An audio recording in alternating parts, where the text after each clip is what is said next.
Alright, so this is a day before I get my new console, the Xbox Series S. This is kind of going to be like my little setup area. Ignore the clothes everywhere and this old dirty mouse pad. Y'all know how hard it is to keep up a mouse pad. This is an old desk. It's real wood though, so I'm keeping it if it's real wood.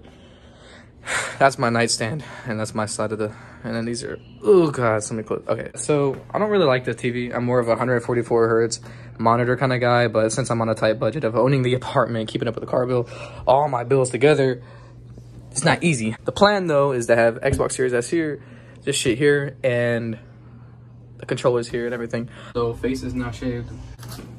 Step one, we need motherfucking scissors. Voila! UPS told me it was gonna come Monday, but it didn't come Monday, and they're coming Sunday.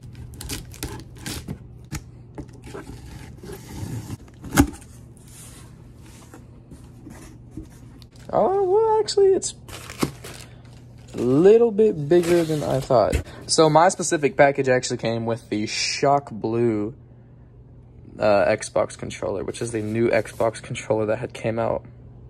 So that's the front, that's the top. This is the left side. This here's my right side. This here is the back. Easily pull this up.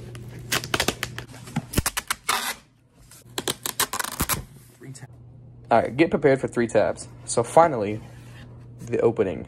Oh my God. Even though I've seen it 20 times in every unboxing video I've seen, it's still so much smaller. That is crazy. It's as big as my hand.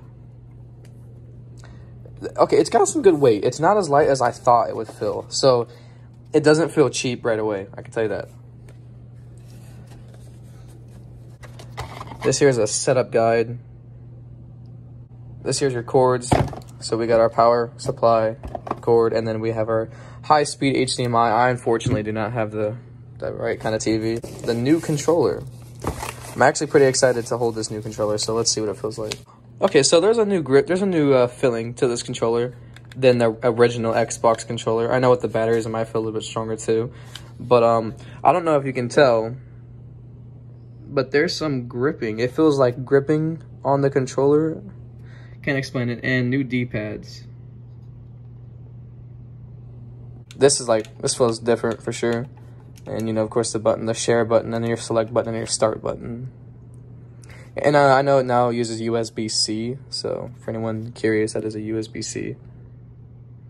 This is your console's back end. You got your HDMI out, your USB plugs, and your storage expansion, which you can get in, I think, a solid-state drive that like comes like this one. It's just like this one, just an expansion. I think it's $200, so it makes it like a total $500 Xbox. Then you got your Ethernet cord. One thing I have not seen in anyone's video is someone compare it to something around them, really. Here's an iPhone 12. No, I'm sorry. This is an iPhone 11 Pro. And I think it's a 6.3 inch screen or something like that. And it's about the size.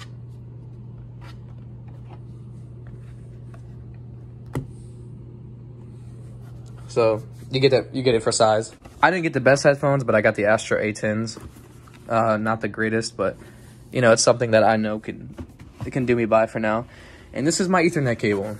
Preferably you would like to get a Cat 6E or Cat 6A is what I've heard is some of the best for gaming and stuff and high data streaming or whatever, but Cat 5 it's still gonna get you what you need.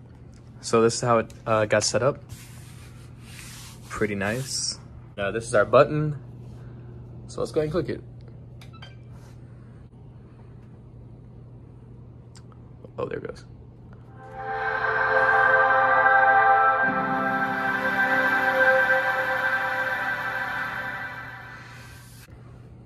In the videos I've seen, every time they've turned on the controller, it's actually already been paired. So I think that's pretty interesting. So I'm gonna go ahead and set up the Xbox.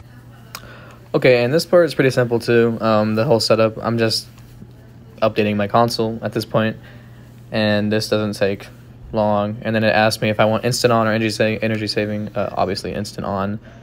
Then automatic updates, of course, yes. Turn on remote futures, whatever. Yeah. And you obviously want that on, and then you just want to sign into your account, and pretty much after that, you're just waiting. And I have 2K that came with it, and Warzone did not come with it, but I'm installing Warzone first so I can play with my friends. And Siege, of course, because I want to see 125 frames. So I just now got a monitor. It's actually an Asus monitor. It's a pretty old one. It's 144 hertz, 1 ms, 1080p monitor. I'm saying 60 hertz, 1 ms. That's it. I don't see the 144 hertz because it's got the HDMI 1.4 when I need a 2.0. I got my internet fixed. They told me to get the internet box off the ground, so it's now off the ground. And I'll try to get you guys a clip straight off the Xbox of the FPS and all that good stuff. So you guys are gonna see that, and you'll see it at the left-hand side. So just keep a lookout for that.